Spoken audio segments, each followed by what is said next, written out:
Welcome to Sacred Magic. Violet is on a quest to bring sacredness back into our everyday experiences.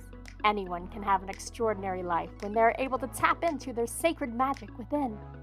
Violet and her guests will be sharing their divine passions, inspirations, and stories of connecting with their sacred magic. We are so happy you have joined us today. Let's get started with your host, the magical creator of Discover Your Spiritual Gifts, Vialet Rayne. Hi, everyone. Welcome to Sacred Magic Podcast. I'm your host, Vialet Rayne, and my guest today is Lauryn, who is a psychic medium, animal communicator, and intuitive coach. She offers readings, events, and educational opportunities, teaching others to develop their psychic gifts through online courses, YouTube videos, one-on-one coaching, and monthly practice groups. Welcome. I'm so excited to have you on the show. Oh my goodness. I'm so excited. Thank you so much for having me. You know, I met her at Body Mind Spirit Expo here in Denver. And she was dressed so cute and out, so she attracted my attention. I think she had hats on that weekend.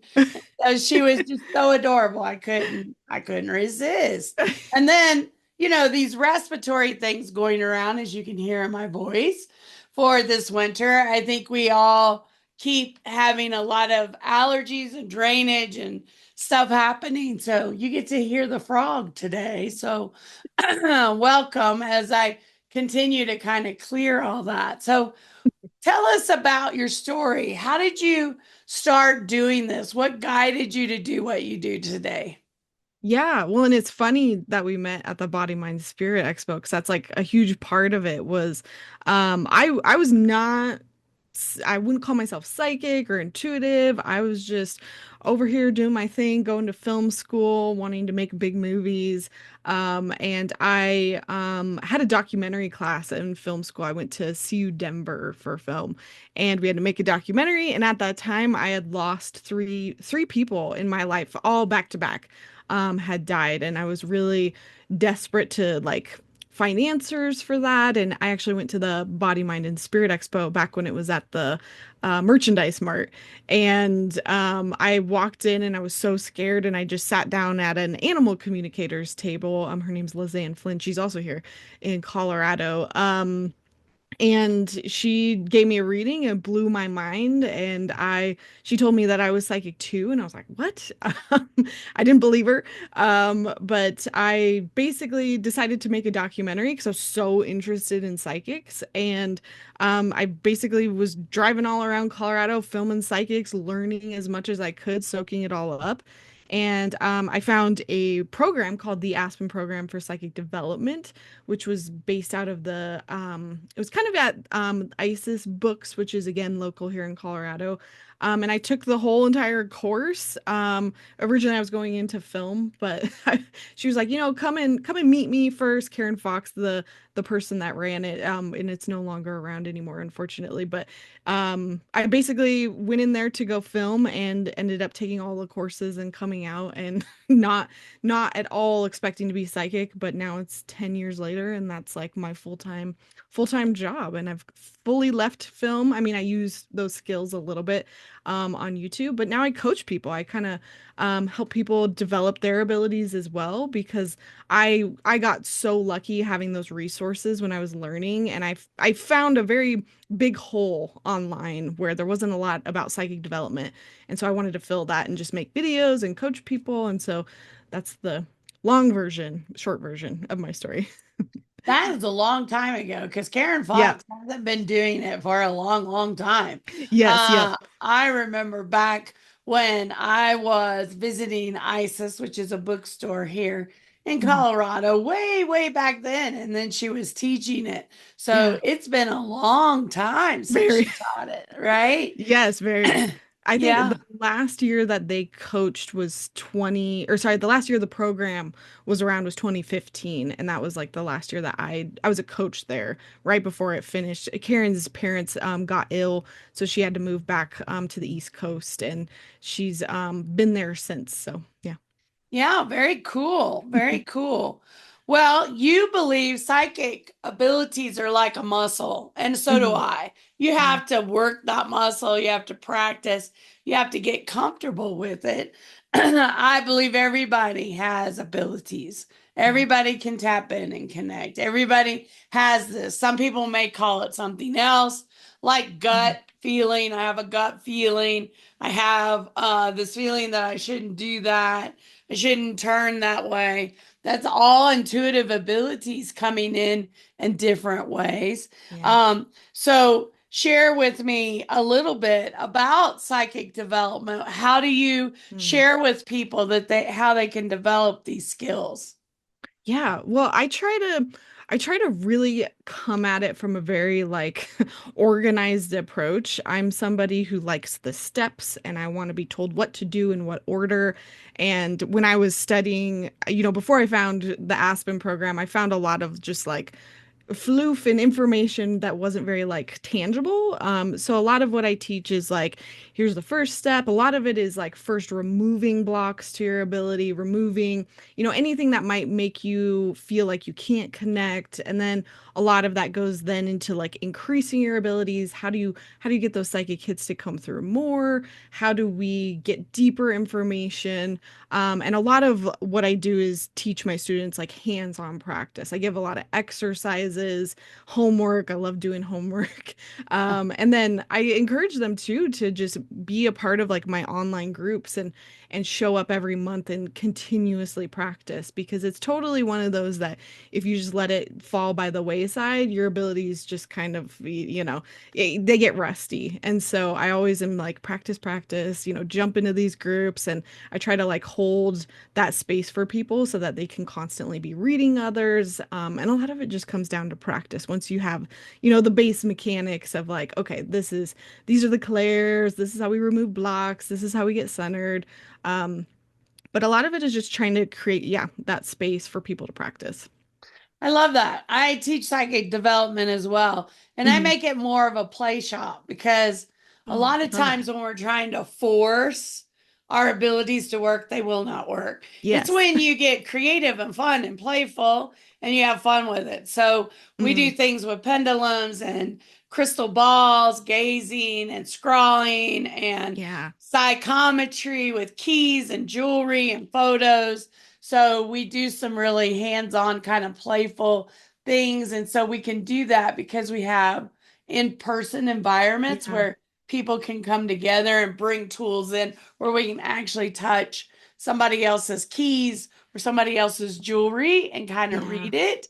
So it makes it kind of fun. But I believe in practice too. Hmm. I began um, my abilities in a spiritualist camp.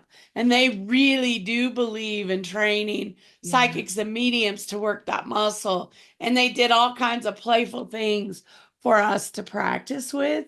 And Yeah. so everybody has abilities. Sometimes our fears, our limiting beliefs will block us from being able to connect. So, really Hmm. getting in tune to what do you believe? Because some of us have been brought up that this is all evil and dark and you Yeah. shouldn't be doing this. So to clear all that, right, we have to Hmm. clear some of that so that we can really kind of connect.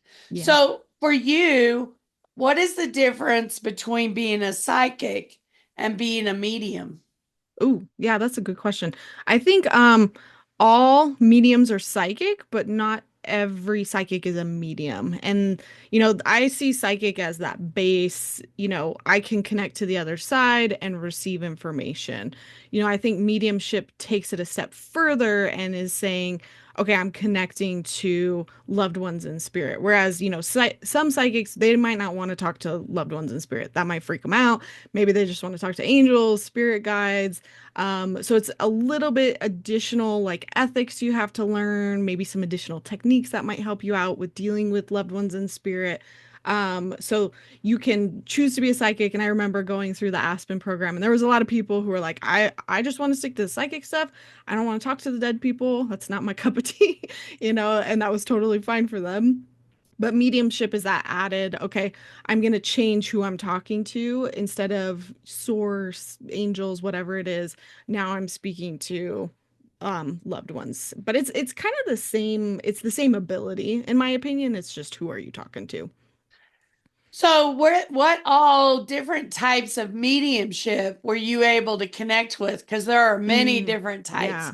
of mediumship. So, where do you think you fall in those types? And, what's Yeah. your understanding of the different types of mediumship?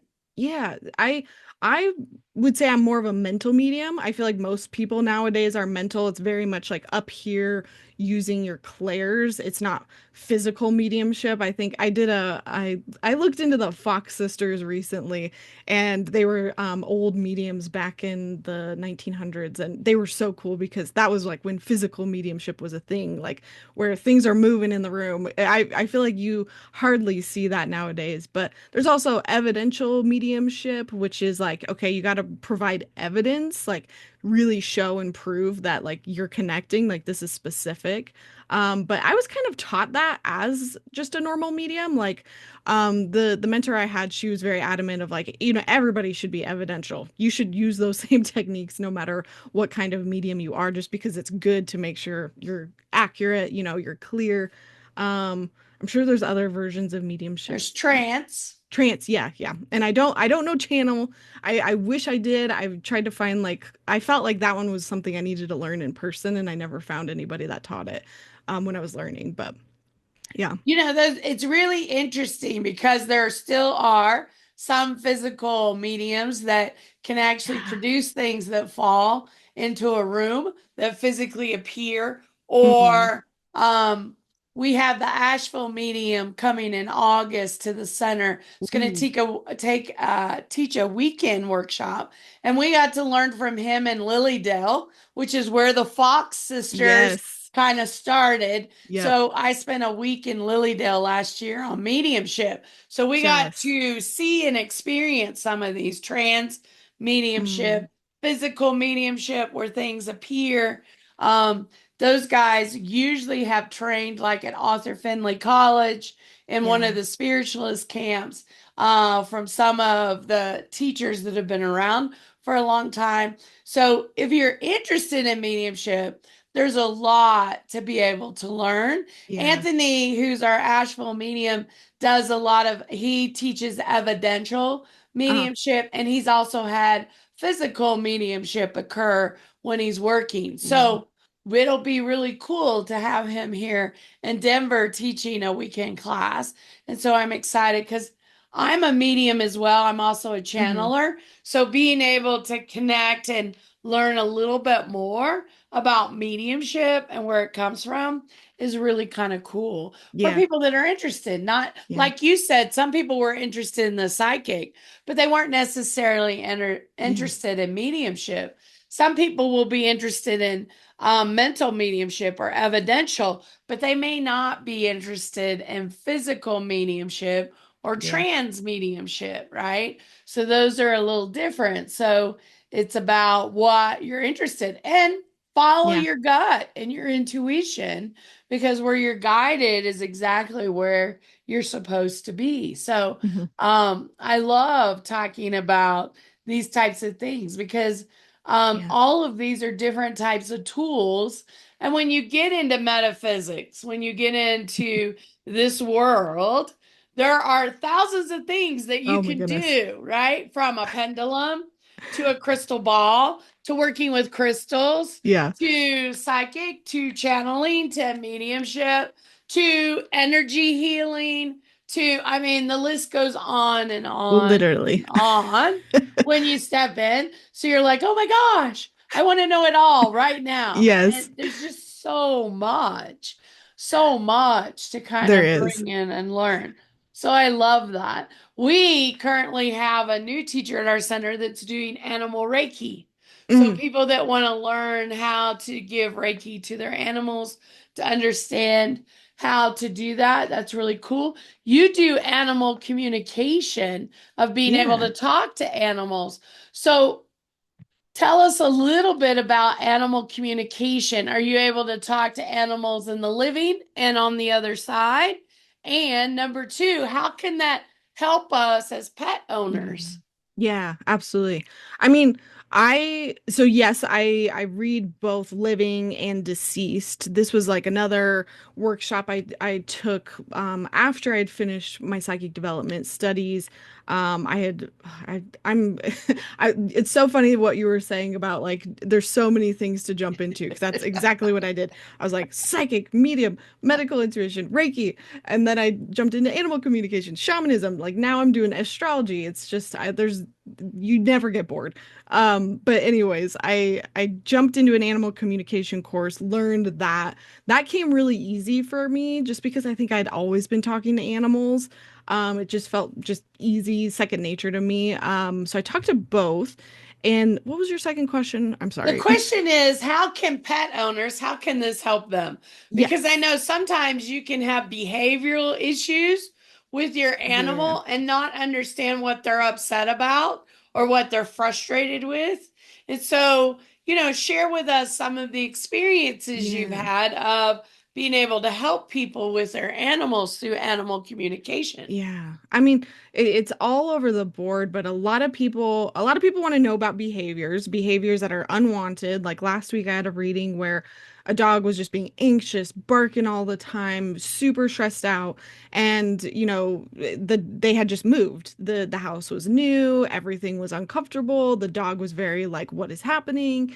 And so, having that middleman to kind of say, oh, well, help him get into a new routine, get him grounded, like that can help change the animal's behavior. I've also had people come to me where it's like end of life, they're questioning if they should be putting that animal to rest and if that's a good decision and what does the animal think about that? Or, I've even had people who've lost animals and they want to, communicate and make sure that they transitioned okay. Or I've even had just like lost pets as well. Like your dog gets out, your cat gets out, and people will call me and be like, "Help me." I don't do those as much, but yeah, I think it's great for behavior. It's great for strengthening that connection with them, understanding what they want, and making big transitions. Like whether you're adopting them, maybe you got a new baby, somebody new in the house, and then also like big events like passing. So there's so many good reasons that you would use it, just like you would for people, in my opinion. Well, sometimes we'll take a toy because it's old and we'll toss it, and we don't realize that animal doesn't know where it went.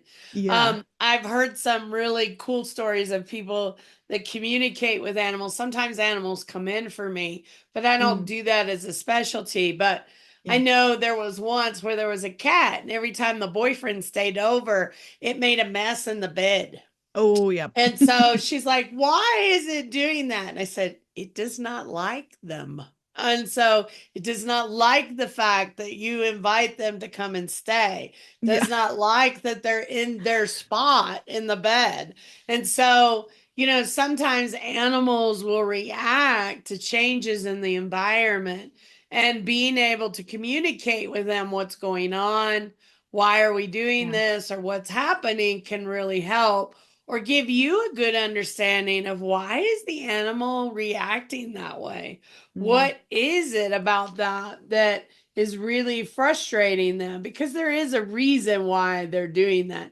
They're not just doing that just to do it. There's yeah. typically something going on that they're upset with, frustrated with, and they're trying to let you know their frustration. And Hmm. so having that understanding can really kind of help both the animal and you in Yeah. that process, right? Absolutely. And it's very, very helpful. Hmm. So, share with us what you offer. What are some of the things that you offer that people can connect with Yeah. if they would love to work with you? Yeah, I always point people to my YouTube first because I have hundreds of videos there. And then they're free. You can access them, go binge them. I often find a lot of people love doing that. But beyond that, if people are serious about learning psychic development, I have a basic course.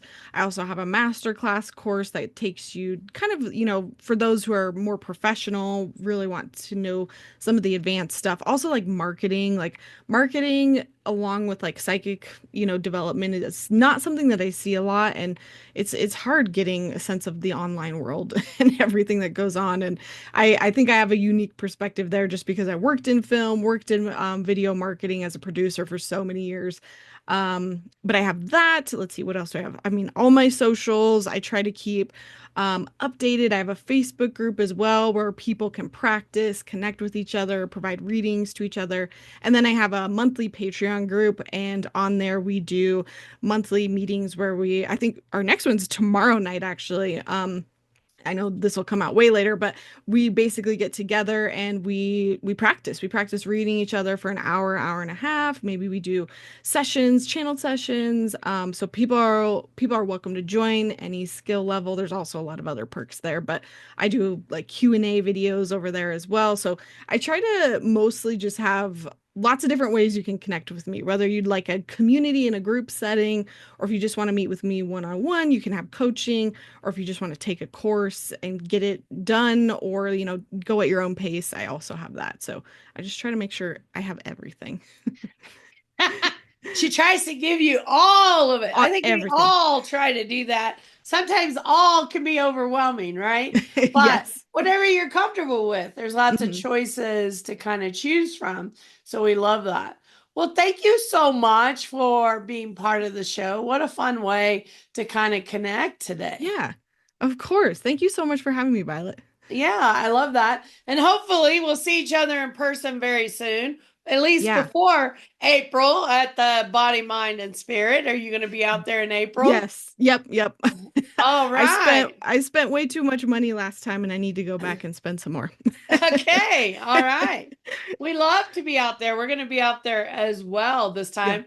Yeah. We're going to have a single booth instead of a double. It can be expensive being out there. It's a little pricey. It is. All right. So thank you for watching. I hope you'll like, comment, and follow us on your favorite channels. And I hope you have a sacred, magical week. And I look forward to seeing you again really soon. Thank you for joining us. To find out more about Vialet, head over to discoveryourspiritualgifts.com. You can also send a personal message to Vialet through email, violet@discoveryourspiritualgifts.com. If you love the show, subscribe to our podcast on Apple Podcasts, Google Podcasts, or Spotify. Until next time, remember, we are meant to have abundant and joyful lives. We hope to see you soon at Discover Your Spiritual Gifts.